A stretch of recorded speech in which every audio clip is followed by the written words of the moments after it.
Well, let's talk to Ian Acheson. He is a counter-terrorism and prison safety expert. Ian, no better man to talk to about this. We're told there's no evidence of foul play, but how often have we been told that there is no evidence of foul play and found out later that perhaps there is? What do you think of this? What could it be and what is it, do you think? Well, hi, Peter, and thanks for having me on again. I don't think we should read too much into the involvement of counter-terrorism policing at this stage. It would be standard for an incident of this nature and this impact to be investigated by them, if only to rule out sabotage.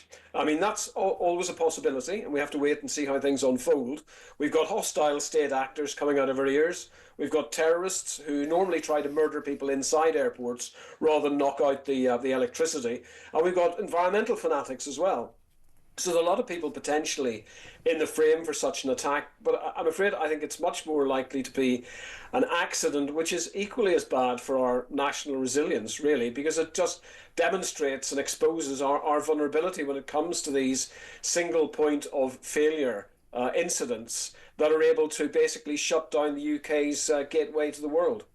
And really, those questions will remain, certainly. I mean, certainly there are people who are speculating about this. You're saying we shouldn't read too much into it as standard procedure, but how soon will they know what has happened here, or is that a sort of how long is a piece of string question? Well, I would say that the counter-terrorism police will be working at pace to quickly rule out sabotage or rule it in, and that's simply because if it is a deliberate attempt to attack our infrastructure, it may not, be the only attempt, and we would need to really, double down on the urgency of investigating that. But I think there are bigger issues here. I think it's unlikely to be terrorism driven.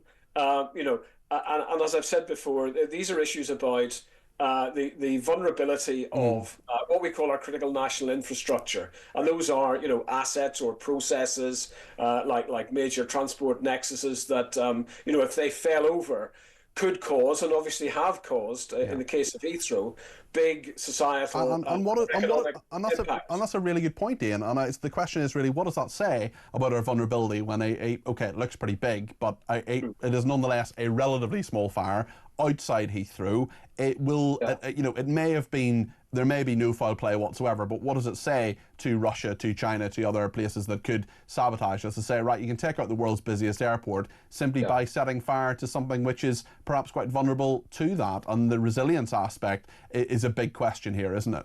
Oh yeah, no, absolutely, and all the wrong people will be paying attention to it. But I mean, there's some really bizarre aspects to what we've seen here.